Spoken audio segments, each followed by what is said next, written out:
Allez, on enchaîne sur le pouvoir d'accès par rapport au pouvoir d'achat. Je vais te parler un petit peu de mon expérience quand j'étais encore salarié chez Decathlon et que je me suis lancé dans l'aventure du partage, justement. Et aujourd'hui, je vais te parler en particulier des barrières à l'accès. En fait, quand on est dans une économie de la propriété et qu'on doit acheter pour accéder à quelque chose, le fait d'acheter, et notamment sur des produits d'investissement, c'est une barrière. C'est un frein, c'est quelque chose que les gens ne franchiront pas toujours. Et ça, on l'avait vachement observé chez Decathlon, justement. La prise de conscience qui m'a embarqué dans l'économie du partage, c'est exactement ça. J'étais dans un atelier avec toute une équipe qui travaillait sur le futur vélo tout chemin de Between, qui s'appelle Riverside. Et à un moment, un chef de produit, qui est devenu un copain depuis, a posé une question toute bête qui était, mais en fait, comment est-ce qu'on va toucher plus de gens et plus d'utilisateurs, et notamment ceux qui ne sont pas encore pratiquants? Et là, ça m'a percuté, j'ai dit, mais les gars, en fait, c'est la question hyper importante, parce que la raison d'être de Decathlon, elle était écrite à l'époque comme ça, c'était rendre accessible au plus grand nombre les plaisirs et les bienfaits du sport.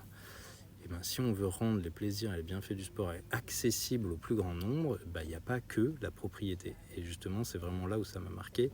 Et d'ailleurs, une petite anecdote qui a fait beaucoup rire pas mal de monde depuis, c'est que j'ai posé une question à ma compagne à ce moment-là. Je lui ai envoyé un SMS en lui disant « Tiens, tu me dis que tu veux faire du vélo avec moi depuis un moment. Qu'est-ce qui t'empêche là maintenant d'en acheter un pour pouvoir te remettre au vélo ?» Et la réponse était dans la question en fait. Elle m'a dit « Clément, t'es bien gentil, mais 200 € ça fait cher pour avoir mal aux fesses et pas savoir si j'en referai le lendemain. » Et là, on a bien l'explication cristallisée de pourquoi est-ce que l'achat constitue une barrière à la pratique en fait. En l'occurrence, ma compagne, elle aurait été très contente de pouvoir se remettre à pratiquer si elle n'avait pas eu besoin d'investir pour racheter un vélo. Et c'est d'ailleurs ce qui s'est passé parce qu'on en a emprunté un pour pouvoir se refaire des balades. Et ces réflexions, ça m'a amené à créer la plateforme cherathlon.com, qui est la plateforme solidaire de prêt de matériel sportif entre particuliers que tu peux rejoindre gratuitement aujourd'hui si tu as envie.